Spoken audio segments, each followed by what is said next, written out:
Bueno, este webinar tratará sobre las principales atribuciones del CERNAC, fiscalización en el mercado gastronómico, análisis del mercado gastronómico, deberes del proveedor y derechos del consumidor en el contexto de nuestro mercado. No me voy a alargar más porque si no les voy a quitar protagonismo a los relatores, así que estamos muy agradecidos de esta oportunidad. Y bueno, cualquier pregunta, Fran va a estar coordinando las preguntas por chat para hacerlas al final del webinar, así que estén atentos y háganle llegar las preguntas, Frank. Gracias. Gabriela, Frank, los Sí, dejo con la palabra. Eduardo, yo me tomo de lo que tú has señalado, agradecer a todos los que se han podido conectar, ¿verdad? Estábamos justamente reflexionando sobre las realidades y particularidades del rubro gastronómico. Tiene a veces un horario más eh, poco frecuente que es al que están los organismos públicos acostumbrados, pero siempre es importante empezar a hacer estos esfuerzos y la disposición de nosotros está para poder avanzar en colaborar con Activa en lo que dice relación con reforzar algunas materias como proveedores en materia de consumo, pero también recordar algunos derechos que tienen ustedes como también consumidores, ¿verdad? Si bien las facultades del CERNAC, nosotros estamos ahí un poquito más limitados, sí es importante relevar que ustedes también tienen esta dualidad, ¿verdad? En algún sentido también adquieren productos a otras empresas, por lo tanto es importante también reforzar esa área de las pymes, MIPES o las diferencias que existen dentro del mercado gastronómico como consumidores, así que sea un punto importante. Y esperamos también que esta actividad no sea solamente a propósito de esta semana que estamos hablando de la Semana de la PYME, sino que también lo podamos extender en otras materias que sean de importancia para ustedes, si necesitan algún tema en especial que profundicemos.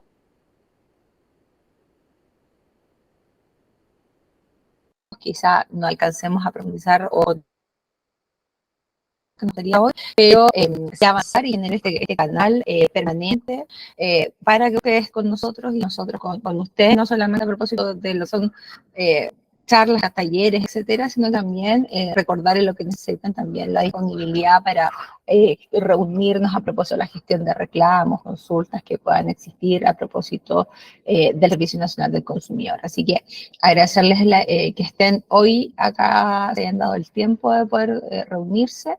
Y el compromiso de nosotros a poder también generar un lazo permanente con Achiga y si es necesario también abrir los canales para otras regiones, para asociados que tienen realidades distintas en otras localidades de Chile. Así que Franks, que es el abogado de la Dirección Regional Metropolitana, va a estar haciendo la presentación. Francesca, ¿verdad?, va a ir coordinando las preguntas y cualquier tema, duda, lo vamos a tratar de resolver dentro de esta reunión para que todos le saquemos el máximo de provecho. Así que dejo ahí a Franks para que inicie. Muchas gracias, Gabriela. Muchas gracias, Eduardo. Bienvenidos todas y todos. Bueno, para nosotros es muy importante este tipo de instancias porque nos permite efectivamente por difundir el derecho del consumo, ¿no es verdad? Bueno, como ya habíamos señalado, mi nombre es Frank Gutiérrez, soy abogado de la Dirección Regional Metropolitana del CERNAC y lo que vamos a ver hoy día es, en primer lugar, qué hace el CERNAC, cuáles son sus atribuciones, sus funciones, en virtud de nuestra ley, que es la Ley de Derechos del Consumidor. En adelante le voy a decir la Ley del Consumidor. Vamos a hablar también del doble rol de las MIPES, que está contenido en la Ley 20.416. También de los tipos de proveedores, proveedores directos, proveedores intermediarios. Vamos a hablar también acerca de los principales derechos del consumidor en el mercado financiero. Como bien ustedes saben, existe un derecho y por lo tanto también una obligación correlativa, en este caso, de quien presta el servicio, en este caso ustedes, como proveedores del mercado gastronómico. Vamos a revisar algunos casos concretos que son reales, que se han judicializado, y vamos a ver cómo es que los tribunales razonan o resuelven ese tipo de casos. También las multas que nuestra ley contempla en el caso de que exista un incumplimiento, el procedimiento de reclamos de los consumidores ante el CERNAC y también, muy brevemente, nuestro nuevo proyecto de ley que se ha presentado y que el servicio denominado CERNAC te protege. En primer lugar, es importante relevar la función del CERNAC en cuanto a informar acerca de todos los derechos que se contemplan en la ley del consumidor. También tiene una función de educación, ¿ya? Particularmente, nuestro servicio tiene un despliegue territorial a lo largo de todo Chile por medio de las direcciones regionales de en cada una de las comunas en las que se encuentran. Y también podemos accionar a través de algunos mecanismos que vamos a ver a continuación para poder, en el fondo, proteger a los consumidores frente a determinados incumplimientos, ya sea en procedimientos como el procedimiento voluntario colectivo, que es fuera de los tribunales, podríamos decir extrajudicial, y también cuando ya el servicio ha decidido accionar a través de, por ejemplo, una demanda colectiva o una demanda en protección del interés general.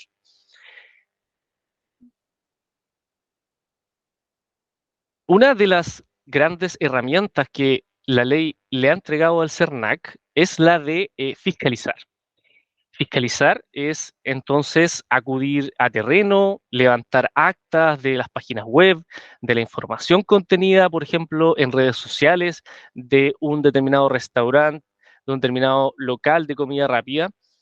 Básicamente, cuando hablamos del mercado gastronómico, nuestro servicio se centra, entre otras cosas, en el deber de información, en el deber de entregar información en la publicidad que sea verdadera, comprobable, objetiva, y por cierto también que los aspectos fiscalizados en el mercado gastronómico son también la seguridad en el acto del consumo. A modo de ejemplo, y a propósito de los Juegos Panamericanos, nuestro servicio realizó fiscalizaciones en 17 locales gastronómicos en la región metropolitana, en la región de Valparaíso y en la región del Biobío en el mes de octubre de este año. Particularmente las materias que se revisaron, entre otros, fue la información básica comercial, la información veraz oportuna, la eventual discriminación de la que podrían haber sido víctimas consumidores o consumidoras, los precios, súper importantes por cierto, y el deber de profesionalidad. Cuando hablamos acá del deber de profesionalidad, hablamos de un deber, una obligación que tienen los proveedores que se han dedicado por mucho tiempo o tienen una determinada expertise en este rubro, particularmente en la venta o de comida rápida, en lo que dice relación con cafeterías, fuentes de soda, entre otros.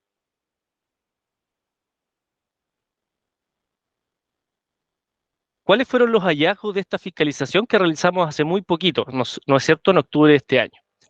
En primer lugar, el CERNAC pudo constatar que el 65% de las empresas no exhibía los precios de los productos, ¿ya? Y acá es importante mencionar que de acuerdo a la interpretación que de las normas nuestro servicio hace, entendemos que el código QR, así solito, en una mesa del local en donde yo voy a comer, no reemplaza la lista de precios, sino que es complementario, ¿ya? Por lo tanto, nosotros entendemos que el deber del proveedor o del prestador de servicio de comida debiese también ser la entrega de la lista de precios de forma material o física, como usted quiera llamarlo. Por lo tanto, el código QR de alguna manera es un complemento, ¿ya? Al mismo tiempo, pudimos constatar que habían diferencias entre los precios que estaban contenidos al momento de revisar el código QR en relación con los precios que estaban contenidos en las cartas, ¿ya? Por lo tanto, es súper importante hacer esta verificación y hacer esta comparación entre los precios que ustedes como proveedores tienen en las cartas físicas y en los códigos QR, es decir, que estén actualizados los códigos QR. Normalmente sucede que en los códigos QR existe un precio actualizado que eventualmente es más alto que el informado en las cartas. Y ahí se van a producir ciertas situaciones problemáticas porque el cliente va a decir, bueno, he revisado la carta y ustedes me han señalado y he visto este precio, X precio, y sin embargo al pagar me están cobrando Y precio, ¿no es verdad? Y por lo tanto se va a generar una situación en la que el consumidor efectivamente lo más lógico es que exija el respeto del precio más bajo, que fue el que él vio efectivamente en la carta física, ¿ya? Ahora bien, existe otro deber también para el proveedor y esto es de la publicación de los datos del jefe del local, ¿ya? Tenemos un restaurante, tenemos un local de comida rápida, tenemos un food truck, eh, y la ley lo que establece es que deben estar publicados los datos del jefe de local, ¿ya? Esto es su individualización, nombre completo y la dirección, ¿ya? Idealmente también sería muy bueno que también se coloque el nombre de la empresa, su razón social, eh, acompañado del nombre de fantasía y además el root de esta empresa, de este proveedor. Y en este caso, el servicio constató que en los 17 locales que nosotros analizamos, ninguno cumplía con esta norma. Y efectivamente es súper importante porque si nosotros constatamos esas infracciones, es muy probable que nosotros también denunciemos estas infracciones.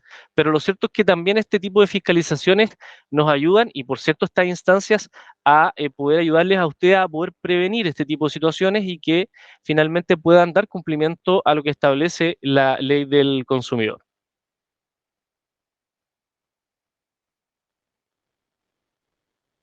La siguiente, por favor, Agustín. A propósito de las herramientas que nos entrega la ley o los mecanismos de protección que nos entrega la ley del consumidor, tenemos los procedimientos voluntarios colectivos. A grosso modo, podemos indicar que los procedimientos voluntarios colectivos son aquellos en los que existe un gran número de consumidores afectados y, por lo tanto, nuestro servicio lo que hace es llevar adelante un procedimiento extrajudicial que es de carácter administrativo. Acá nosotros con el procedimiento voluntario colectivo no acudimos a los tribunales, sino que es un procedimiento que se sigue adelante de manera administrativa en nuestro servicio, dura aproximadamente 3 meses, eventualmente es prorrogable, y lo que buscamos en definitiva es un acuerdo voluntario eh, en el que podamos establecer, por ejemplo, algún tipo de compensación con las y los consumidores respecto a algunas conductas que podrían eventualmente vulnerar los derechos de los consumidores. Por otra parte, tenemos los juicios de interés general y acá sí nosotros realizamos denuncias a los tribunales cuando nosotros vemos determinados incumplimientos. El juicio de interés general es aquel o aquella acción que nosotros interponemos cuando eh, entendemos que se afecta el bien común, el bien de la sociedad toda. Es un concepto bastante amplio que nosotros lo vamos delimitando de forma casuística, por eso es importante analizar todos los antecedentes. Y acá nosotros lo que buscamos es solamente la aplicación de una multa para un determinado proveedor que incumple una norma y esta acción se tramita ante el juzgado de policía local.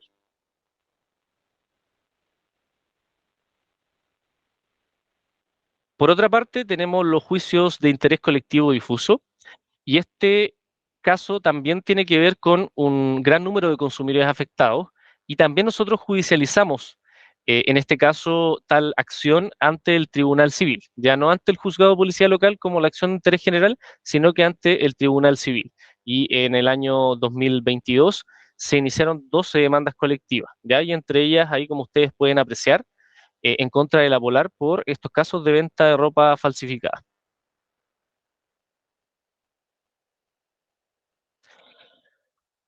Ahora bien, obtuvimos una base de datos actualizada del 1 de julio al 16 de noviembre de 2023, particularmente en el mercado en el que ustedes se desempeñan día a día, que este es el mercado de servicios de comida. Y en este podemos apreciar en el gráfico que ustedes ven en pantalla que la mayor cantidad de reclamos ingresados dice relación con locales de comida rápida, ¿ya? Con 1.500 reclamos. Todos estos reclamos ingresados, ojo, en nuestro servicio, ¿ya? A través de nuestras plataformas. En segundo lugar, tenemos 893 reclamos respecto a lo que dice relación con los bar, los pubs y los restaurantes. Y ya hay una cantidad significativamente menor en relación a otros locales como, por ejemplo, la cafetería La Fuente de Soda y los casinos de comida.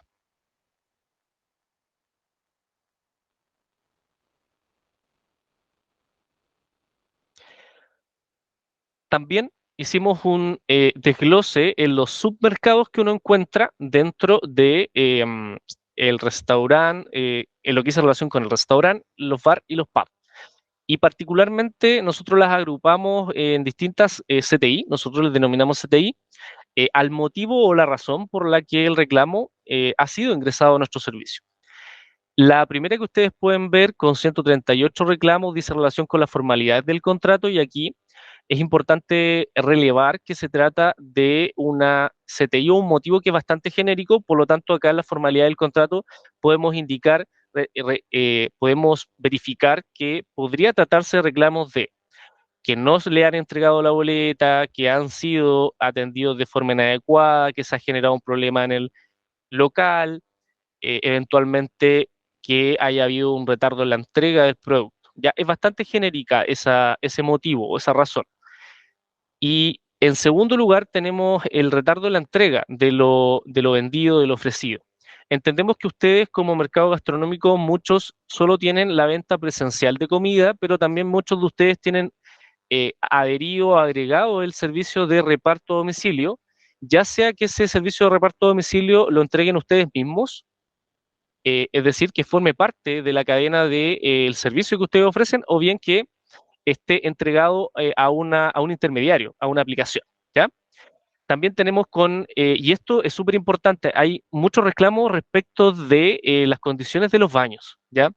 Y acá es importante indicarles que no solo el CERNAC eventualmente podría identificar un problema con esto en el sentido de que se podría afectar la salud de los consumidores cuando no se dispone de papel higiénico, no se dispone de jabón en los baños, cuestión que es súper relevante y súper importante. Y muchas veces las personas se encuentran con que el baño está cerrado, con que no tiene lo básico de un baño y de ahí a que existan este tipo de reclamos. Lo que ya habíamos conversado respecto también del cobro de un precio superior al exigido, es decir, yo ingreso a la carta física, sin embargo después se me indica un precio distinto y claro, al ingresar el código QR uno ve que el precio es mayor, porque el código QR y la lista que está dentro del código QR, que está evidentemente de forma online, ese sí estaría actualizado, pero evidentemente acá se tiene que respetar el precio que se indicó al principio de esta relación de consumo. Y también tenemos otros motivos de reclamos, como por ejemplo robos o hurto, de lo que ya vamos a hablar, que se han producido dentro del local, publicidad engañosa o falsa, eventualmente el incumplimiento de las promociones que dice relación con la publicidad, y también algunos casos los que se han encontrado objetos extraños en los alimentos. La siguiente, por favor. Ahora bien, normalmente cuando hablamos de los locales de restaurante, los locales de comida rápida, los food truck, un bar, un pub, siempre pensamos que estos son proveedores, solo proveedores, hablando siempre en los términos que establece la ley del consumidor. Pero lo cierto es que ustedes también tienen que saber que ustedes podrían eventualmente tener la calidad de consumidores, consumidoras, es decir, que su empresa, su restaurante, puede en algunos casos tener, puede en algunos casos tener el rol de consumidora, ¿ya? Es decir, el doble rol, por una parte proveedor porque entrega un servicio y por otra parte consumidor porque soy yo quien está adquiriendo un servicio o un producto. ¿Y esto cuándo sucede? Bueno, esto sucede en los casos en los que eh, ustedes han actuado ya a través del representante legal o quien representa a esta micro y pequeña empresa y han adquirido un determinado producto o un servicio que no dice relación con el rubro ni el giro de la empresa o del restaurante, en este caso el giro de comida. No tiene que ver con eso, tiene que ver con que ustedes han utilizado un determinado servicio como destinatario final, por ejemplo. ¿En qué casos? tenemos casos en que, por ejemplo, una micro pequeña empresa, su restaurante ha decidido pintar el frontis de su restaurante y contrata entonces un servicio. En ese caso, entendemos que ustedes son destinatarios finales de ese servicio de pintura y por lo tanto, en ese caso, ustedes tienen efectivamente la calidad de consumidoras y por lo tanto, ustedes en ese sentido van a poder utilizar y beneficiarse de las normas de protección a los derechos del consumidor. En la próxima diapositiva vamos a hacer la distinción de qué empresas de menor tamaño pueden ser consideradas consumidoras, porque no todas pueden ser consideradas consumidoras. ¿Cuándo pueden ser consideradas consumidoras? Solo pueden ser consideradas consumidoras las micro y las pequeñas empresas. Las medianas empresas no. Y como ustedes bien lo deben saber, entonces nosotros hacemos la distinción en cuanto a las ventas, los ingresos por ventas anuales. Entonces, las microempresas sabemos que son con ventas menores a 2.400 UF en el año y las pequeñas empresas con ventas anuales entre 2.400 UF y 25.000 UF. Entonces, lo primero que ustedes tienen que saber es que si ustedes son micro o pequeñas empresas, entonces podrían eventualmente tener la calidad de consumidora. En la diapositiva que sigue, vamos a ver entonces que si ustedes eventualmente actúan, la próxima diapositiva, por favor. Si ustedes actúan como consumidoras, entonces ustedes van a poder tener todos los derechos y deberes que establece la Ley de Protección al Consumidor, van a poder demandar eventualmente al juzgado de policía local, ante el juzgado de policía local, la vulneración de sus derechos. Piénsese, por ejemplo, en el caso de que esta micro y pequeña empresa ha contratado un servicio de un determinado, por ejemplo, una determinada coctelería específica, por ejemplo, para una fiesta de los colaboradores, de los funcionarios, de los trabajadores. En ese caso, ustedes son efectivamente consumidores finales del servicio y en ese caso es importante también entender que la relación de consumo siempre tiene su base en una relación de asimetría y por lo tanto, si ustedes contratan como consumidores finales un servicio, por ejemplo, de coctelería específica, por ejemplo, productos del mar, porque su giro del restaurante no dice relación con eso, entonces ustedes van a ser consideradas como consumidoras, porque efectivamente no quieren ese cóctel para después entregárselos a su consumidor o cliente, sino que lo van a comer ustedes, los colaboradores lo van a disfrutar ustedes, es efectivamente una celebración de la empresa. La siguiente diapositiva, por favor. Es importante entonces que ustedes cuando decidan demandar porque sientan que han sido vulneradas como consumidoras, es decir, este restaurante en su calidad de consumidor ha sido vulnerado, entonces lo van a tener que probar, es decir, cuando ustedes interpongan una demanda ante el juzgado de policía local en virtud de su calidad de consumidoras, tendrán que acompañar documentos tributarios que acrediten efectivamente qué nivel de ingresos tienen, ¿ya? ¿Qué nivel de ingresos tienen por ventas anuales para ver si ustedes entran en la categoría de micro o categoría de pequeñas empresas, ¿ya?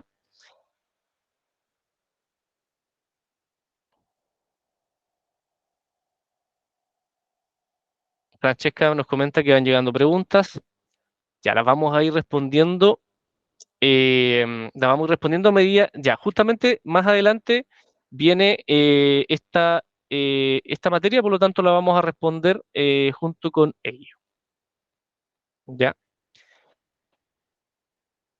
Entonces, a continuación vamos a ver los tipos de proveedores y los tipos de proveedores tenemos por una parte los proveedores directos y los proveedores intermediarios. El proveedor directo es aquel que entrega el servicio de comida en el mismo local, no hay nadie entre medio en la cadena de entrega o de distribución de este producto, de esta comida, de este trago, de esta bebida, ¿no es verdad?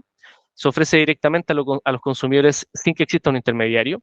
Y por otra parte tenemos un proveedor intermediario, que es el típico caso de las aplicaciones Uber Eats u otros que entreguen este servicio, no necesariamente la más conocida. Hay empresas que se crean efectivamente para solo ejercer este trabajo de repartir la comida, ¿ya? Entonces, en este caso es importante hacer la distinción. Cuando ustedes entregan el servicio de reparto, entonces también tienen que hacerse responsables de todo lo que suceda entre el momento en el que la comida sale del local hasta que llega a manos del consumidor. Ahora bien, sucede que muchos de ustedes a lo mejor han contratado una empresa para poder eh, entregar este producto y por lo tanto el cliente le paga al repartidor, por ejemplo, ¿ya? O ustedes derechamente contratan una empresa y esta empresa tiene un contrato suscrito con ustedes. Lo importante acá es comprender que desde el punto de vista de la ley del consumidor, el proveedor directo evidentemente que tiene responsabilidad frente a incumplimientos, retardos en la entrega, entre otros. Pero la cuestión surge cuando existe el proveedor intermediario y lo que dice la ley del consumidor es que los proveedores intermediarios responden directamente del incumplimiento de las obligaciones contractuales. Esto quiere decir que, por ejemplo, si una determinada persona compra en la aplicación de comida rápida y esta es entregada por un restaurante que tienen ustedes, por ejemplo, el consumidor demanda al proveedor intermediario. En este caso, por ejemplo, piénsase en una aplicación que haga de intermediario de comida con ustedes, entonces efectivamente el consumidor puede demandar a este intermediario y va este proveedor intermediario a responder directamente del incumplimiento de las obligaciones contractuales. Lo que pasa es que después ese proveedor intermediario, el que está ahí al medio de la cadena de distribución, también va a tener un derecho de repetición en contra del proveedor directo, por decirlo de alguna manera, en contra del que efectivamente está prestando el servicio, preparando la comida, etcétera, ¿ya? Entonces, esa distinción es muy relevante porque ambos tienen responsabilidad y el proveedor intermediario responde también directamente. Pues bien, por lo tanto, y dicho todo lo anterior, vamos a entrar de lleno en los derechos básicos de las personas consumidoras del mercado financiero. Como bien había adelantado, cuando hablamos de los derechos, también sabemos que se extrae una obligación correlativa del proveedor. Vamos a hablar de los términos y condiciones ofrecidos y del respeto de los mismos a la información veraz oportuna, al derecho a la libre elección del bien o el servicio, a la reparación e indemnización, a la seguridad en el acto del consumo y, por supuesto, a que ningún consumidor o consumidora puede ser discriminado arbitrariamente. También vamos a ver cómo es que el juez razona en un caso determinado a propósito de casos reales y cuál es la conducta esperada de un proveedor dedicado al mercado gastronómico. En primer lugar, y por cierto, súper importante, es el cumplimiento de los términos y condiciones ofrecidos. Es un derecho básico, esencial, elemental, porque como por ahí alguna norma dice, todo contrato legalmente celebrado siempre es ley para las partes. Lo que quiere decir eso es que tiene que ser respetado. En definitiva, si a mí me ofrecen que por 12.990 yo voy a tener un filete de 400 gramos, lo que debe llegar a mi mesa es efectivamente un filete cuyo peso sea 400 gramos. Y acá también entra lo que es la buena fe del proveedor, porque cuando uno va a un restaurante y le ofrecen un lomo vetado, un filete o alguna otra carne con un gramaje específico, nosotros como consumidores no tenemos cómo saber que efectivamente el gramaje es el que se me está ofreciendo, toda vez que, aunque suene un poco lógico, pero uno no va con una pesa, ¿no es verdad?, al local. Y por lo tanto aquí también entra la buena fe. Lo cierto es que es importante que en acciones de fiscalización sí se podría constatar que efectivamente se está entregando el gramaje que corresponda, ¿ya?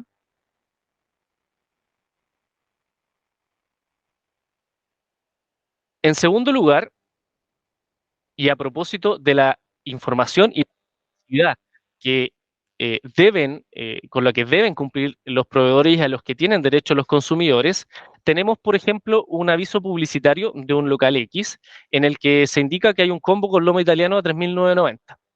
Entonces, lo primero acá que debemos señalar es, por cierto, el respeto del precio, eso es evidente, porque esta publicidad, ya que está colgada en un letrero en la carretera, una página web, en Instagram, está a lo mejor en TikTok, está a lo mejor en la red social X, ex Twitter, debe ser cumplido porque la publicidad es parte integrante del contrato, es decir, todo lo que yo publicito, eso se entiende parte del contrato. Es decir, yo no me puedo desentender después de la publicidad, y eso es súper importante. Ahora bien, suceden algunos casos porque respecto de la información, es importante para el consumidor entender qué es lo que se me está vendiendo, qué voy a beber, qué voy a comer. Entonces tengo que tomar una decisión y esa decisión la tomo cuando tengo buena información, cuando tengo una información oportuna. Y cuando hablamos de información oportuna, hablamos de una información que es entregada antes de yo tomar la decisión. No tiene ningún sentido que me entere que la bebida era muy pequeñita después de haberla comprado, porque eso podría eventualmente haber hecho cambiar mi decisión de consumo. Entonces acá dice 3.990 y entonces uno se pregunta, bueno, ¿dónde está en esta publicidad la información relativa al tamaño de la bebida? Y cuando hablamos del tamaño de la bebida, claro, uno puede decir, pero esto es muy específico, pero es que precisamente eso es lo que uno espera como consumidor o es la conducta esperable de un proveedor, de indicarme cuál es el tamaño. A lo mejor me indica los cc de la bebida, a lo mejor me indica el tamaño de la bebida con un envase de bebida vacío, normalmente algunos lugares lo hacen.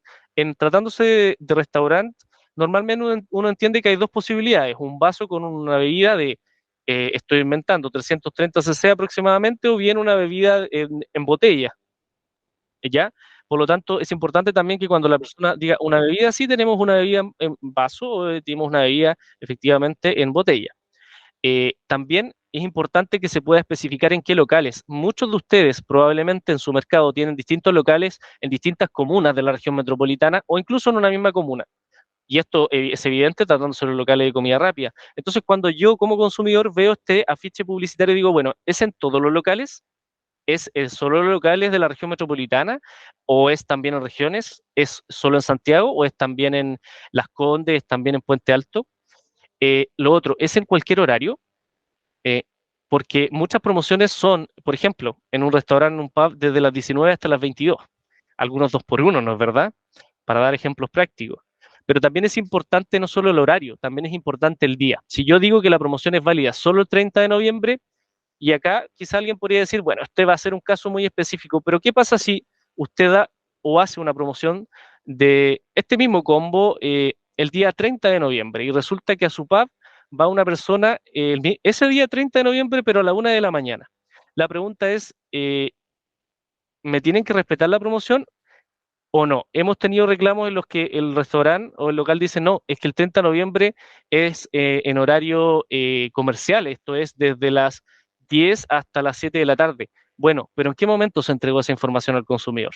¿Es el consumidor experto en la materia para entender que el 30 de noviembre no empieza a las 00:01 segundos de la noche? Bueno, alguien podría decir por ahí que eh, tiene que ver también con saber cómo funciona el mercado. Pero nosotros los consumidores o las y los consumidores no tienen la información porque se encuentran en una posición de asimetría, entonces muchas veces no entienden cómo funcionan este tipo de mercados ni sus horarios y por lo tanto es importante indicar esa información.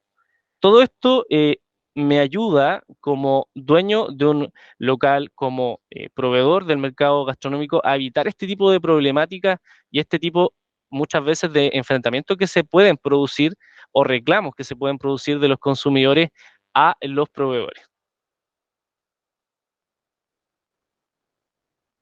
También tenemos otro derecho que es la libre elección del bien o el servicio y por lo tanto la obligación del proveedor a no negar un servicio que ha sido efectivamente ofrecido a través de sus distintos canales.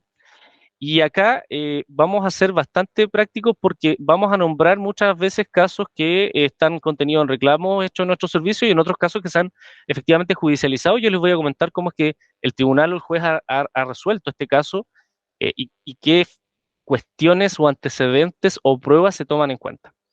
Por ejemplo, eventualmente puede ser que les llegue un consumidor o consumidora que les indique, mire, ¿sabe que yo quiero una promoción de un bistec a lo pobre, por decir algo, o un chupe de jaiba? Y resulta ser que él indica que es alérgico a un determinado ingrediente. Es importante en ese caso que el garzón tenga la información de los ingredientes principales de la preparación, o bien que si no la tiene, entonces la consulte a quien está preparando la comida para evitar eventualmente que se produzca algún tipo de reacción alérgica si es que el consumidor ha indicado que es alérgico a un compuesto que eventualmente pudiese tener esa preparación.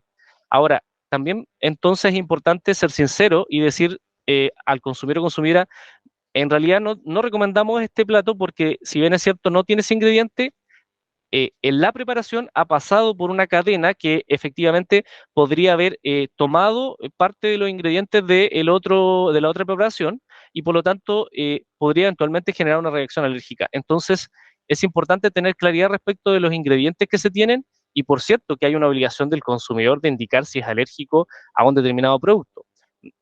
No se puede achacar al proveedor del mercado gastronómico una reacción alérgica que nunca fue informada por el consumidor, ¿ya? Por ahí yo creo que estamos todos de acuerdo en ese sentido. También respecto a la personalización de las preparaciones, es importante que ustedes como proveedores gastronómicos puedan tener en sus políticas la posibilidad cierta o en realidad, como proveedor gastronómico, yo digo que no permito personalizar las preparaciones, sino que yo tengo un plato y yo ofrezco ese mismo plato. Pero hay otros restaurantes que sí permiten esta personalización de las preparaciones, es decir, sacar un ingrediente, agregar otro distinto, etcétera. Pero es importante que esto sea establecido como una política. ¿Lo voy a permitir siempre o lo voy a permitir en determinados platos? Es decir, acá lo que nosotros buscamos es que exista claridad como política del local. ¿Ya? Tanto si es posible como si no es posible, ¿ya? Ahora, pasa algo también con ciertos lugares o áreas que muchas veces los consumidores quieren elegir para poder sentarse. Piénsese, por ejemplo, en un local que tiene 2 pisos habilitados y que, sin embargo, cuando un consumidor o un grupo de consumidores llega y pide subir al segundo piso, el proveedor o el dueño del local dice, no, es que en el segundo piso no. Y la pregunta es, ¿por qué se ha negado eh, que consumidores puedan ingresar al segundo piso? Lo cierto es que ahí lo que nosotros recomendamos o sugerimos es que todas aquellas restricciones de lugares, de áreas en las que ustedes hayan ofrecido como lugares en los que los consumidores puedan estar y sin embargo ustedes las han negado, es importante que haya una razón justificada.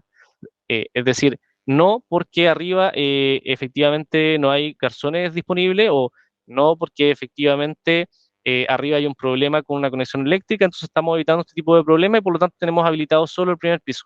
Acá la información juega un rol fundamental. ¿Cómo yo informo al cliente de una determinada situación? Ahora, respecto de otras áreas que sabemos nunca van a poder ingresar los consumidores, como dice relación con la cocina, lugares donde se guardan la mercadería, las jabas de bebida, eh, utensilios de limpieza, es importante que estos estén efectivamente señalados a través de, por cierto, la señalética que establece los reglamentos correspondientes, ¿ya? Por ahí es súper importante esa parte. Y también es importante que en algunas preparaciones en las que eh, existen algunos ingredientes que son extremadamente picantes o que eventualmente pudiesen generar algún tipo de reacción, digamos, y que ustedes a lo mejor conocen que efectivamente es extremadamente picante, se informe al consumidor. O, por ejemplo, que haya un niño que pide una preparación, ustedes saben que es picante, entonces es importante que se le informe, mire, sabe que esta preparación es picante, no es recomendada para sus hijos, y por lo tanto recomendar o sugerir otro tipo de preparaciones. Tiene que ver también con la prevención, prevenir efectivamente estas problemáticas o estos casos que se van dando. El derecho a no ser discriminado arbitrariamente. Efectivamente, cuando nosotros hablamos del deber del proveedor de no discriminar arbitrariamente, lo que estamos hablando es que no es que el proveedor, no es que ustedes como mercado gastronómico no puedan discriminar, porque efectivamente en el mercado gastronómico sí existe discriminación, pero existe discriminación que está muchas veces fundamentada o justificada. Discriminar no es ilegal. Lo que es ilegal es cuando se discrimina arbitrariamente, es decir, cuando se discrimina sin una razón o sin un fundamento. ¿Por qué digo que en el mercado gastronómico y en otros mercados siempre se discrimina o es natural discriminar? Porque cuando usted no le permite el ingreso a un joven que tiene 16 años en un local donde se vende alcohol, eso es efectivamente discriminar. Usted está impidiendo que una persona de 16 años entre, pero esa discriminación no es arbitraria, porque tiene un fundamento y es que existe una norma que dice que los adolescentes menores de edad no pueden estar en locales donde exista expendio de bebidas alcohólicas por la ley de alcoholes, ¿no es verdad?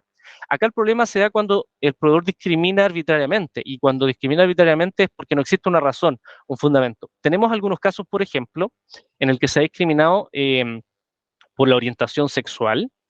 La orientación sexual, por ejemplo, cuando una pareja de mujeres lesbianas se estaban besando en un local y se produce una discriminación en cuanto a que una de las personas del local le ha dicho que tienen que abandonar el local porque estaban teniendo una conducta que era sexualizada. Y la verdad de las cosas es que luego al analizar las cámaras eh, se estableció que no era una conducta sexualizada ni que podía estar, no es cierto, al borde de un acto de connotación sexual, sino que fue un beso, un acto de afecto entre una pareja del mismo sexo. Y por lo tanto le pidieron la salida del local y eso efectivamente es considerado como una discriminación. Tenemos otros casos también respecto de la vestimenta, el dress code. Yo creo que acá muchos de ustedes han escuchado que se han producido reclamos, incluso denuncias a los tribunales de personas que se han sentido discriminadas porque no les han permitido el ingreso a determinados locales por su vestimenta.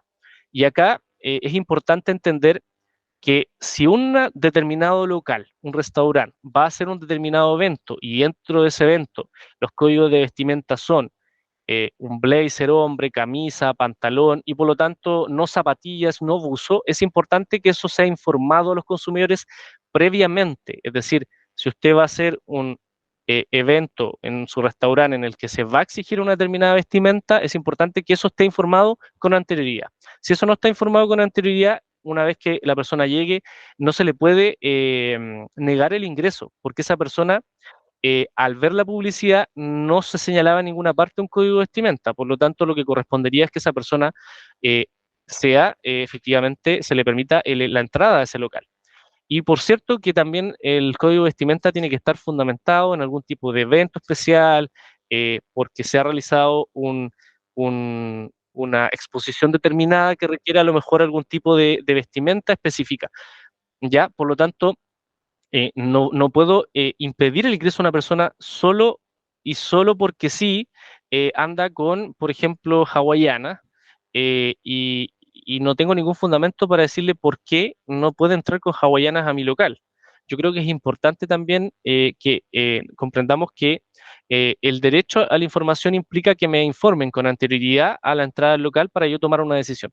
Porque muchas veces, si entonces se exige un código de vestimenta, muchas personas dirán, bueno, entonces yo no voy a ir porque hay un código de vestimenta y no tengo esta ropa, por tanto, sé que, como ya me informaron, que hay que ir con una vestimenta determinada, yo no la tengo, por lo tanto no voy a ir.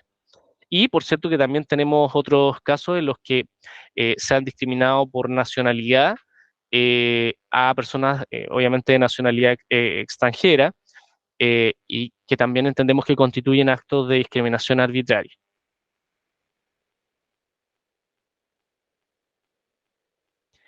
Por otra parte, también tenemos eh, actos de discriminación arbitraria de personas en situación de discapacidad, en lo que dice relación con la infraestructura del local,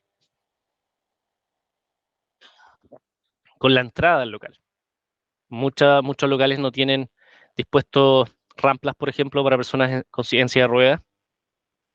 Y también acá yo quería relevar algo que es súper importante y que yo creo que en el mercado gastronómico es importante poder irlo trabajando, que dice relación con los protocolos y políticas, pero más que políticas, particularmente en lo que dice relación con los protocolos de actuación frente a determinadas situaciones problemáticas.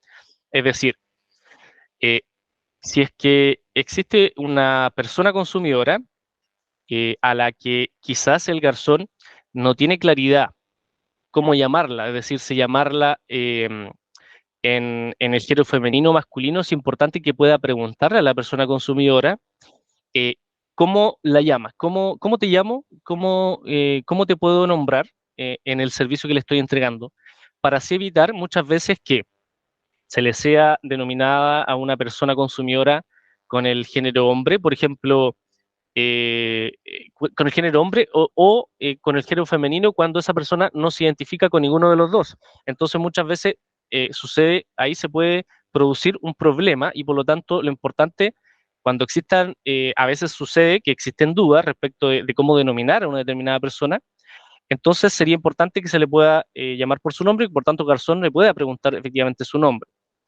También es importante que el protocolo pueda señalar cómo manejar las situaciones problemáticas. ¿Quién va a ser el encargado de recibir un reclamo? Tanto presencial como a través de los canales de atención que tenga ese local de comida. ¿Tiene mi restaurante, mi local, un protocolo para personas con perros de asistencia? He tenido alguna vez como cliente a una persona con un perro de asistencia. Eh, ¿Tengo un lugar determinado para esa persona o podría sentarse en cualquier parte? Es importante que vayamos entendiendo que este tipo de situaciones se van a ir dando muy frecuentemente, se dan frecuentemente, pero la importancia de tener un protocolo es que yo puedo saber cómo es que debo actuar frente a una determinada situación, cómo es que debo utilizar el lenguaje, qué persona es la que debe intervenir, qué persona es qué es lo que debe hacer si es el garzón el que entrega la información de esta problemática al encargado del local o existe otra persona que va a solucionar un determinado reclamo o una determinada problemática que se ha suscitado en esta relación de consumo en la prestación del servicio, ¿ya? Por eso los protocolos permiten efectivamente poder prevenir.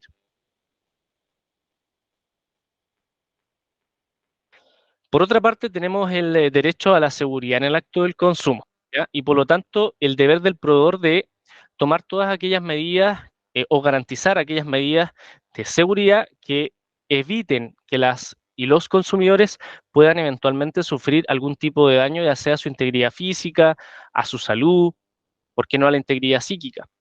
Y acá les coloqué un ejemplo respecto de los clonadores de tarjetas que estaban en el restaurante del sector Oriente. Y efectivamente, en los sistemas de pago, en el mercado financiero, perdón, en el mercado gastronómico es súper importante que podamos siempre revisar, hacer una revisión de estas maquinitas en las que los consumidores pagan, ¿cierto?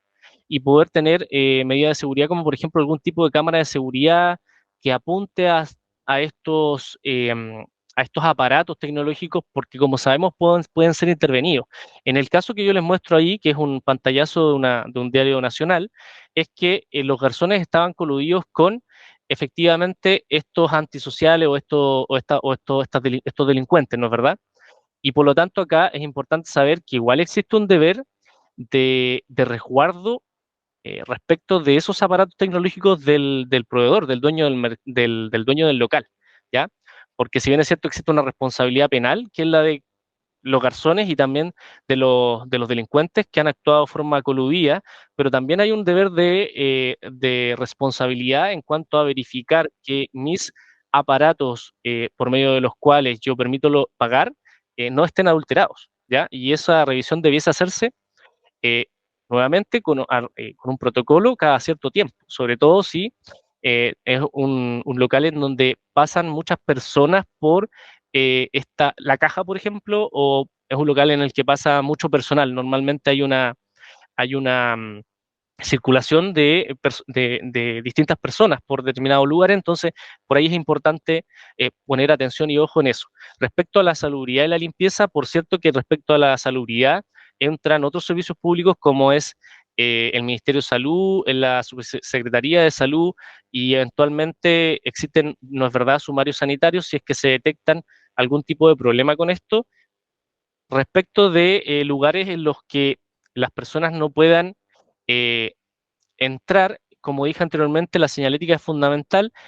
Si el piso está resbaladizo, el letrero de piso resbaladizo es fundamental porque ayuda a prevenir y que una persona pueda saber que no puede transitar por ese lugar. Ojo, también a propósito de la pandemia en que nos exigían aforo, los locales tienen determinados aforos y los aforos claro, si no pasa nada, si no hay una situación de emergencia, probablemente con el aforo no hay ningún inconveniente. El problema se va a dar si es que existe una emergencia, por ejemplo, un terremoto, un incendio. Esas personas tengan que salir si tenemos un aforo que está por el máximo del permitido de acuerdo a los metros cuadrados que tiene mi local, efectivamente se pueden producir aglomeraciones o se pueden producir las que uno conoce como las muertes por aplastamiento o por asfixia, ¿ya? Y en ese caso sí un tribunal podría determinar que hay responsabilidad del proveedor si se comprueba que el número total de consumidores dentro del local no era el que estaba permitido según el espacio o los espacios que tenían los locales, ¿ya? Lo otro, respecto a la infraestructura, es importante la revisión periódica respecto de las conexiones eléctricas, ¿ya? De las sillas en mal estado, entre otros. Por ejemplo, sucede que un niño ha tocado un enchufe y le ha dado la corriente, ¿ya? Y efectivamente ese enchufe tenía un desperfecto. Efectivamente, ahí existe responsabilidad del proveedor porque no ha tomado los resguardos para poder evitar esta situación en el sentido de que ese enchufe tenga las protecciones adecuadas. Estamos hablando sobre todo de los enchufes que están al alcance de los niños, así que ojo en ese sentido. Y puede suceder que después, en un informe de peritos, en un análisis que mandate a hacer el tribunal, se percate que la conexión eléctrica de los enchufes, por ejemplo, tenía los cables un grosor de 1,5, cuando en realidad sabemos que la norma nos exige 2,5. Entonces, evidentemente, ahí tenemos que el local no ha dado cumplimiento a las normas específicas y sectoriales en la materia y, por lo tanto, lo que tenemos entonces es que existe una responsabilidad del proveedor. Por eso es importante poder prevenir y poder revisar constantemente los enchufes, los interruptores, entre otros. Las medidas de seguridad también son súper importantes. No es una obligación una medida de seguridad, es decir, no es una obligación, perdón, no es una obligación tener cámaras de seguridad, tener guardias en un local, pero sí medidas de seguridad que permitan evitar determinadas situaciones como vamos a ver a continuación. Por ejemplo, les voy a contar acerca de un caso judicializado en el juzgado de policía local de Las Condes, en las que a una consumidora que estaba sentada, no es cierto, con su familia, le robaron su cartera que colocó en el asiento de atrás. Entonces la consumidora dice, bueno, yo demando al proveedor porque acá ellos tienen un deber de resguardo de mis pertenencias y mi cartera.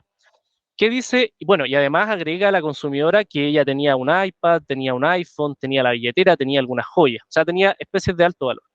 Acá, ¿qué es lo que dice el juzgado policial local? Dice, no podemos exigirle al proveedor, en este caso al local, que se preocupe del resguardo de las pertenencias de cada una de las pertenencias de los consumidores. Máxime si aquella consumidora tenía especies de valor en su cartera y por lo tanto ella tenía un deber de resguardo de sus pertenencias que escapan de la esfera de obligación de resguardo del proveedor y por lo tanto esa demanda fue rechazada, ¿ya? Porque entendió entonces el tribunal que la consumidora tenía que hacerse cargo de las cosas de sus cosas, entendiendo sobre todo que el robo de la cartera que uno la coloca en el asiento es de público conocimiento, ¿ya? Y esa demanda fue rechazada. No se estableció la responsabilidad del proveedor.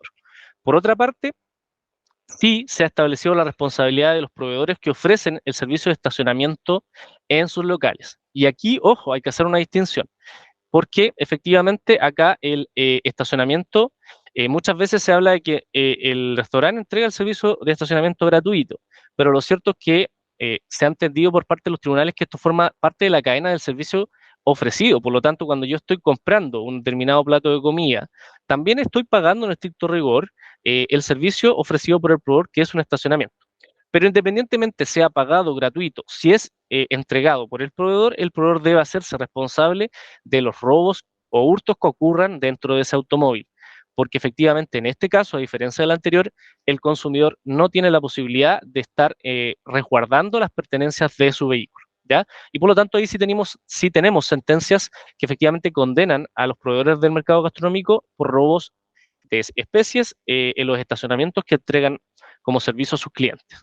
Y por cierto que acá siempre, como ya indiqué, el protocolo para el manejo de situaciones que eventualmente comprometan la seguridad y acá la capacitación del personal es súper importante, lo que dice relación con lo primero que yo debo hacer si existe un consumidor o consumidora que se ha desmayado, qué debo hacer si hay un consumidor que se ha atorado con algún tipo de alimento, a quién debo acudir, qué número de emergencia debo utilizar, el número de la ambulancia, etcétera, ¿ya? Así que el protocolo por ahí es súper importante.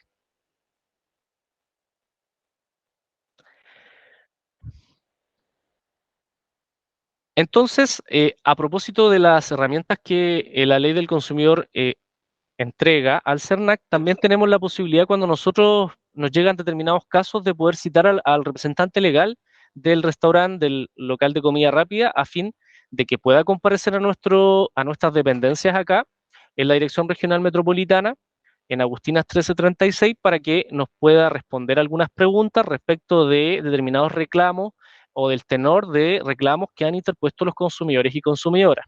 Puede comparecer el representante legal solito o puede representar con su abogado, puede comparecer más bien digo, con su abogado o también ambos.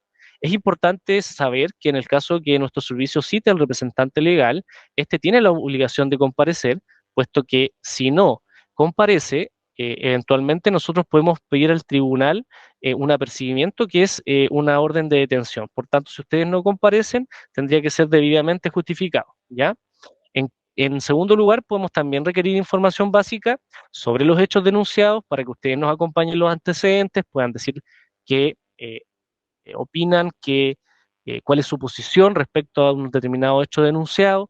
Entonces, esa también es una obligación para ustedes si nuestro servicio le pide información, porque eventualmente la negativa acarrea una multa, ¿ya? Nosotros, cuando los proveedores no nos responden, normalmente tenemos el deber de denunciar que no se nos ha entregado la información solicitada.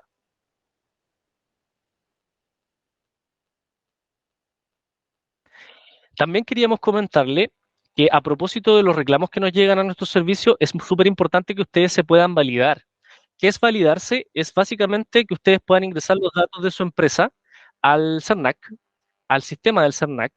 Ahí en el código QR que yo les coloqué en la pantalla, ustedes pueden ingresar a este registro de nuevos proveedores, aceptar las condiciones y no es más que agregar el root de la empresa, razón social, dirección, representante legal, y así nosotros tenemos los datos de ustedes para eventualmente solicitarles información y que sea mucho más rápido, mucho más ágil, porque de lo contrario nosotros tenemos que estar oficiando a los domicilios o direcciones, normalmente enviando carta certificada, que es lo que la ley establece, pero al tener estos datos, todo anda mucho más rápido, ¿ya? Y es beneficioso tanto para ustedes como para nosotros.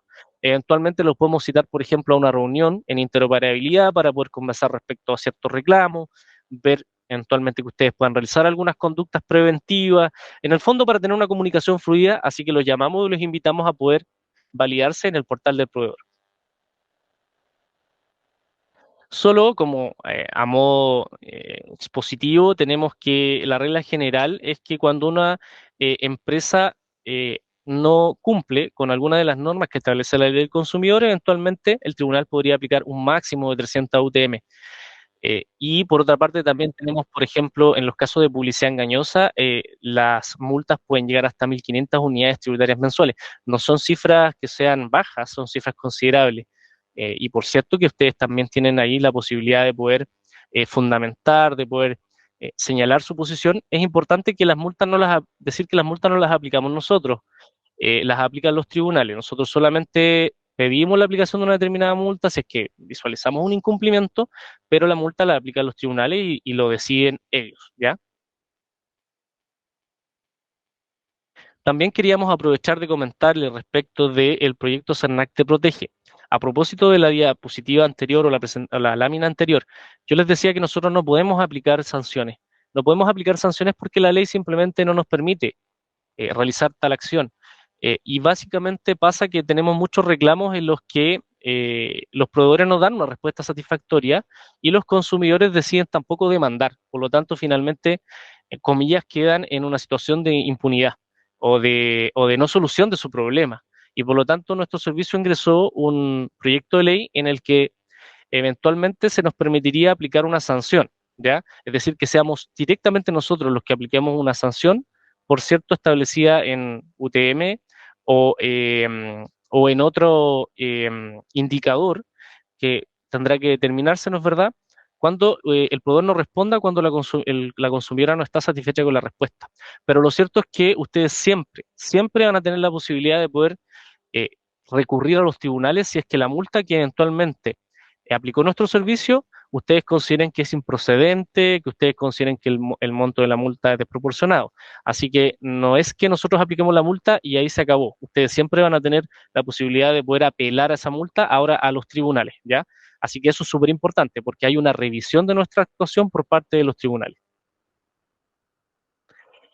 Finalmente, también queríamos indicarle nuestros canales de atención, que son nuestra página web www.cernac.cl y también, por cierto, las oficinas de atención presencial.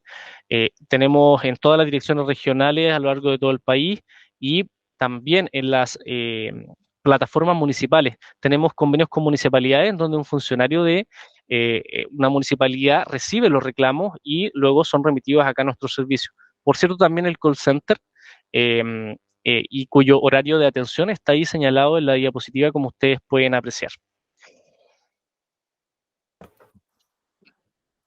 Bueno, a propósito de lo que hemos conversado, acá hay algunas preguntas que vamos a ir respondiendo. Por ejemplo, Frank, sí. sí. Bueno, fue bien extensa, de muchos temas. Saltan varias situaciones. Yo tengo que hacerte dos preguntas porque, y no voy a entrar al último proyecto porque ahí podríamos discutir un poco más de que CERNAC pueda ser juez y parte. Tengo una pregunta. Tú mencionaste que si yo tengo una terraza que no está habilitada, tengo que informar al consumidor la razón por la cual no ocuparía esa terraza o no se puede ocupar la terraza. Sí, ¿Sí? el fundamento es básicamente que el consumidor, en lo posible, antes de tomar la decisión de acudir al local, pueda saber que el segundo piso está deshabilitado, por Sí. ejemplo, porque Pero hay muchas yo veces... quería yo lo entendí, pero quería ir a algo más profundo. Por lo tanto, yo desde el punto de vista consumidor, pasa que los locales, porque perdón, se corta. sí. Yo quería ir a otro punto y lo entendí del local que el consumidor debe saber.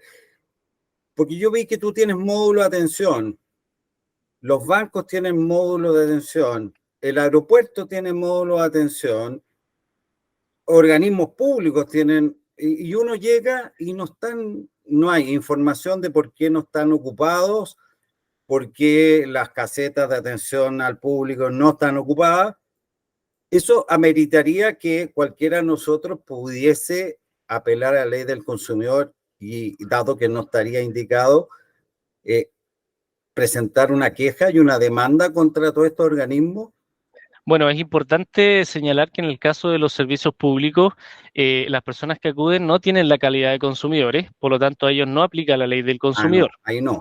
No, efectivamente, cuando uno acude al registro civil uno no tiene la calidad de consumidor porque no se trata en ese caso de que el consumidor esté pagando un precio por un servicio que esté entregando en este caso el registro civil, porque se trata de una institución que es del Estado.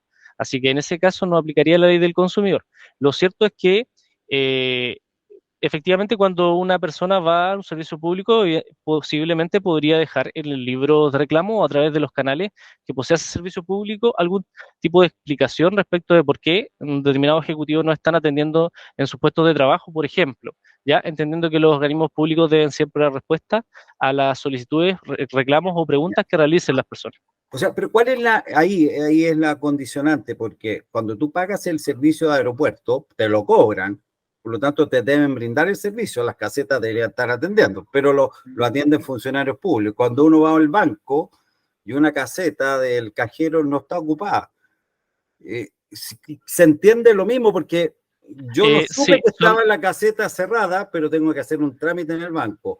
sí, lo que pasa es que cuando uno va, son cosas distintas porque cuando una determinada consumidor o consumidora va a un local porque le gusta mucho la terraza del segundo piso, eso condiciona la decisión de ir a ese local, Ya. ¿ya? Y por lo tanto, ese es un servicio ofrecido voluntariamente por el proveedor, por lo tanto, de ahí a que tenga la obligación de informar si no está habilitado, porque lo ha ofrecido voluntariamente.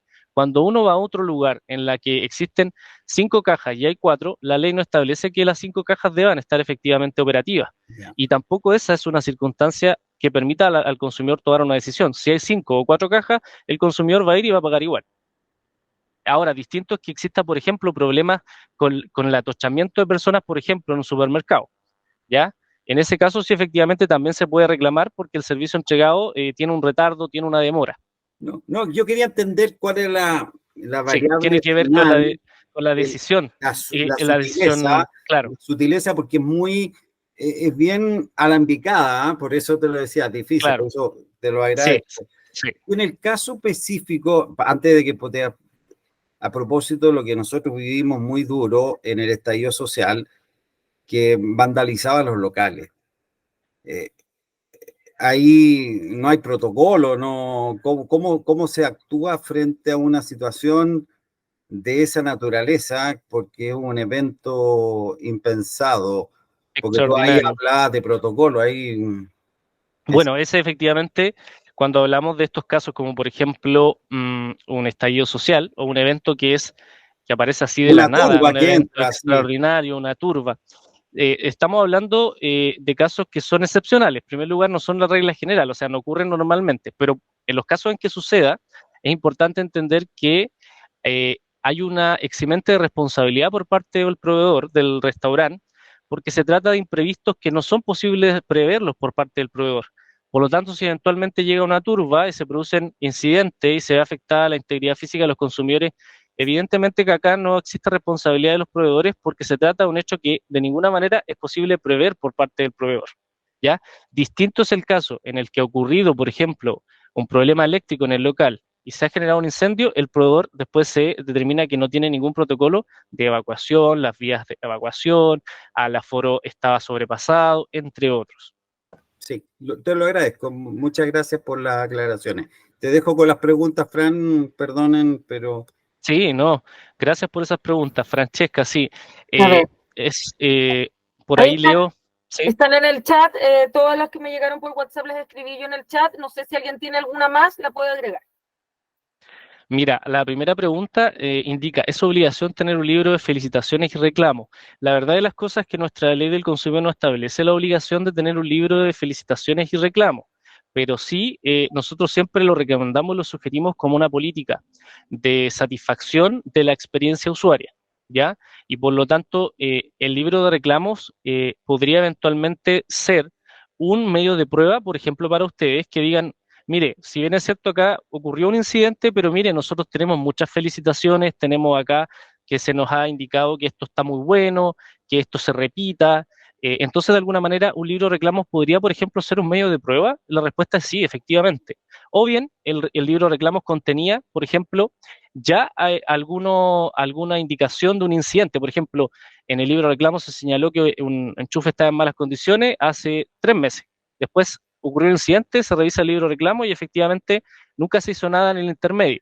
¿Ya? Igual ahí podría ser un medio de prueba ya que se pueda eventualmente aportar al juicio.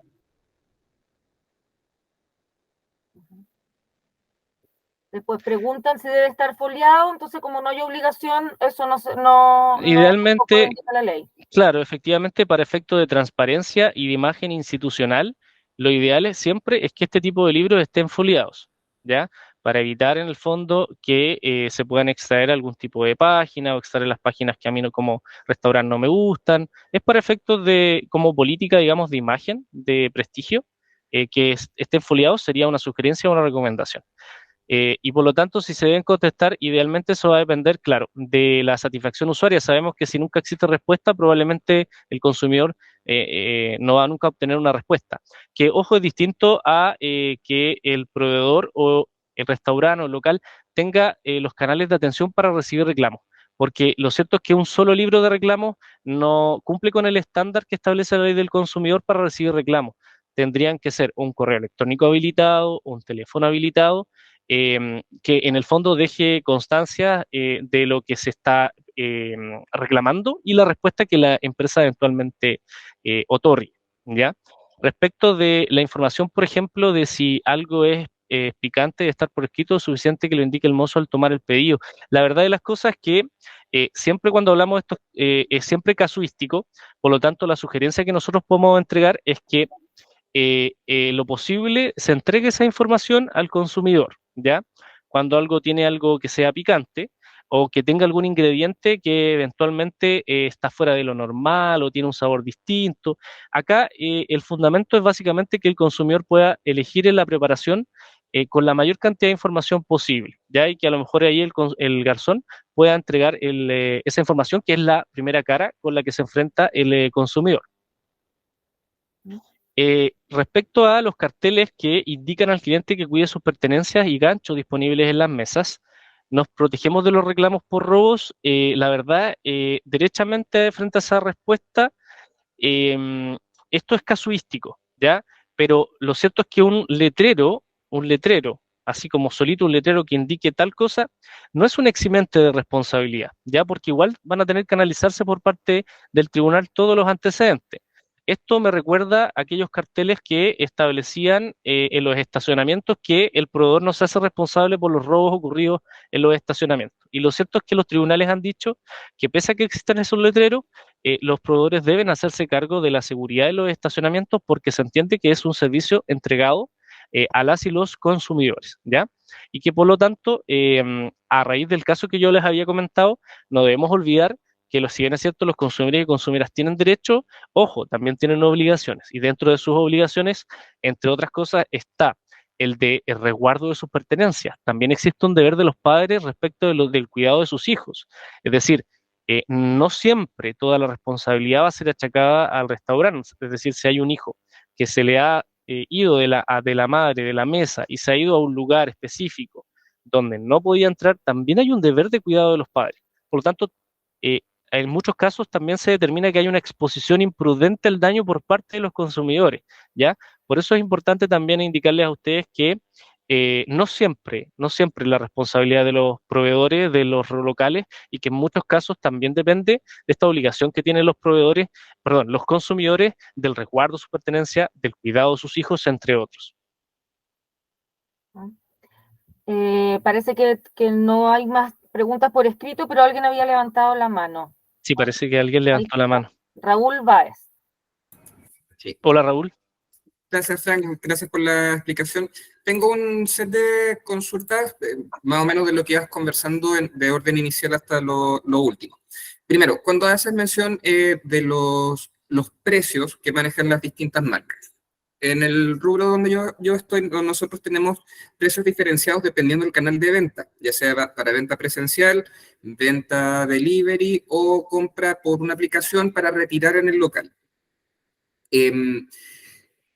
¿Cómo nosotros podemos identificar o notificar, perdón, al cliente de que el valor que compró, ejemplo, para el delivery no es el mismo que el para el retiro en el local y por ende tiene que pagar ese costo de delivery?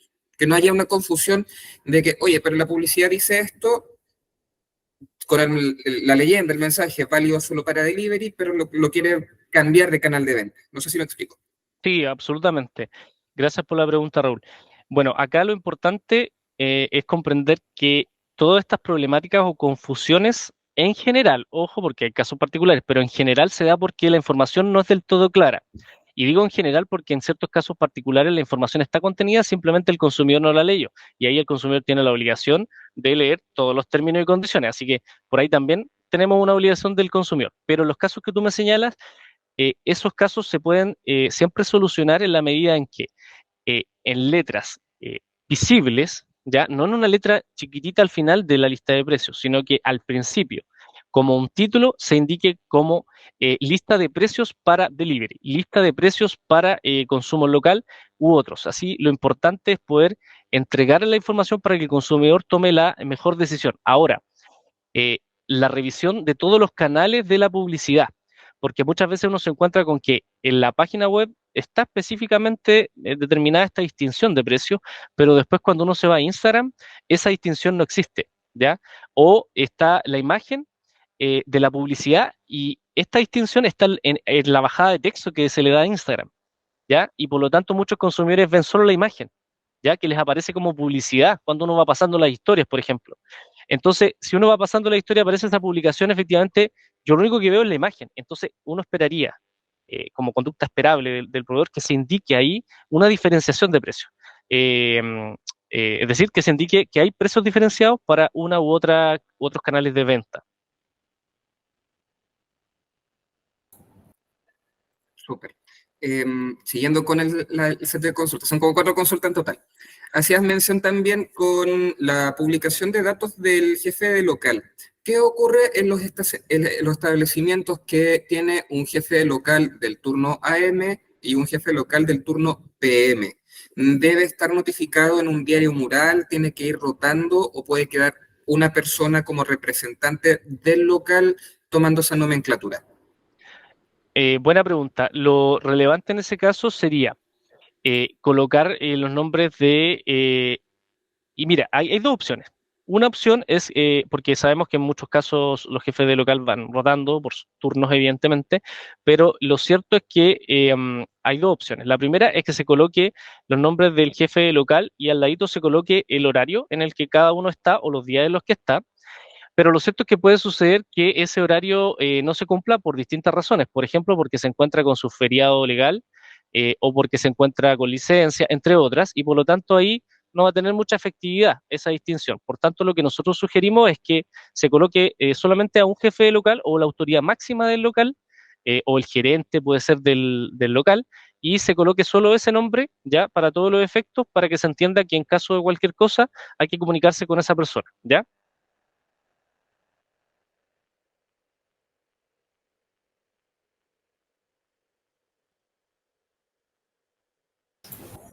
Ya. Y la última consulta sobre los juicios de interés general.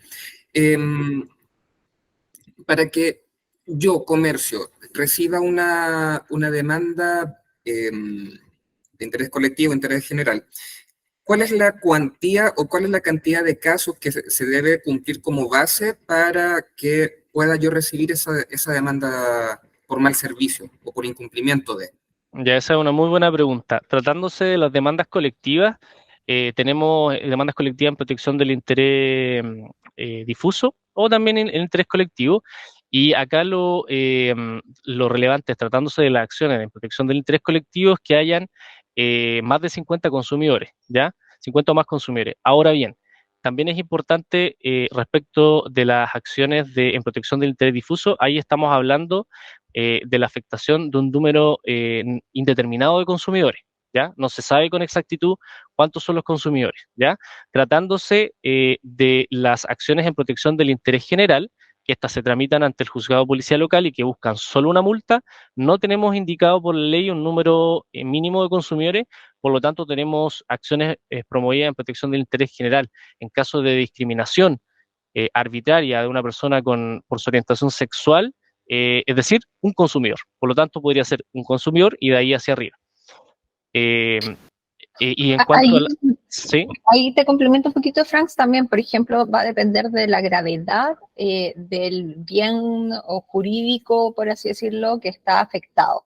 Por ejemplo, si estamos hablando de un daño que pueda ser relacionado a la salud, por ejemplo, un producto que haya sido comercializado y haya generado un tipo de malestar o haya afectado la salud de los consumidores. Si este haya sido, por ejemplo, 20 también van a generar, o 20, 1 o 5 personas que se hayan visto afectadas, igual van a poder generar una acción, por ejemplo, de protección como la del interés general.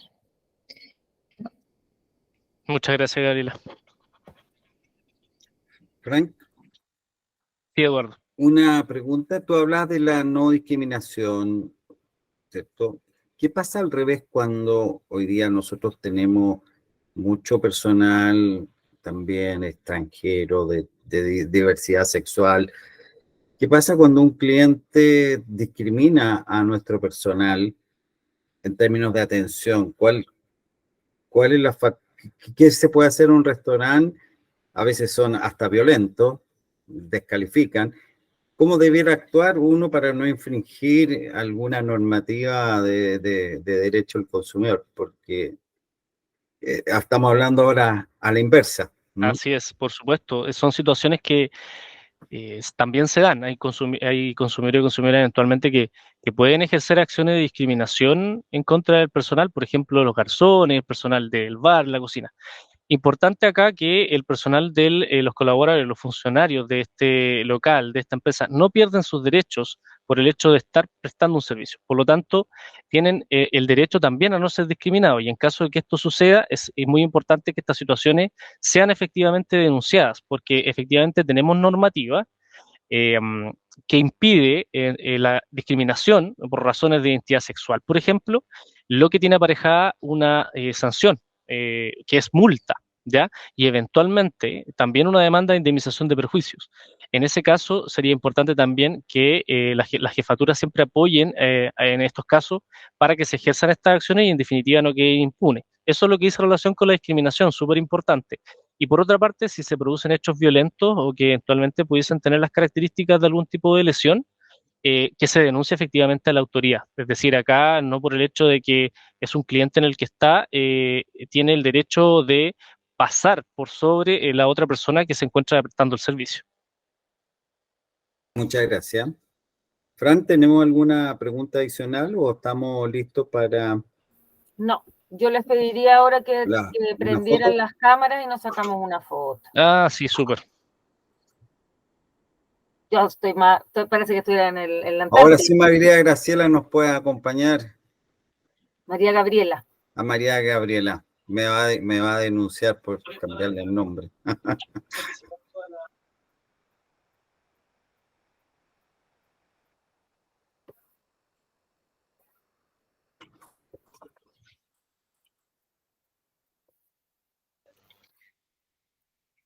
¿Estamos, Jennifer? Hay que reírse. Sí, estamos. Yo voy a guardar la grabación, así que ahí la vamos a ordenar. Ya, muchas gracias. Que estén bien, muchas gracias por Muy participar. agradecido y creo que ha sido bien mucha información. Veremos si podemos tocar algún tópico de acuerdo a lo que los socios nos vayan diciendo, si podemos profundizar algún... Mira, ahí Paola levantó la mano. Paola. Hola, buenos días. Miren, tengo una pregunta. Esto queda grabado porque me parece importante hacer retroalimentación de esto con administradores. Sí, Paola, va a quedar grabado y yo lo voy a mandar en... Sí, personas. Entonces, quisiera saber si ustedes envían esa grabación. Vamos a dejar disponible para los socios. Así que tranquila, Hola, con eso. Ya, vale. Muchas Vamos gracias, perfecto. a seguir trabajando en CERNAC para ver más temas, porque en realidad que hay mucho desconocimiento.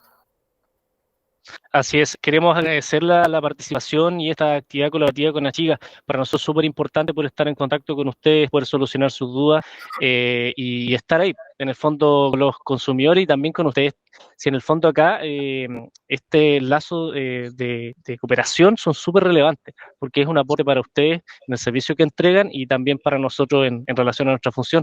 Así que aprovecho a agradecer a Agustín, Eduardo, Francesca, Gabriela y a todos los que están presentes en esta actividad.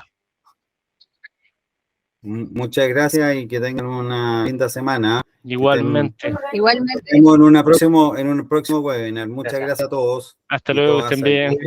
Chao. Chao. Hasta luego, luego. Hasta luego.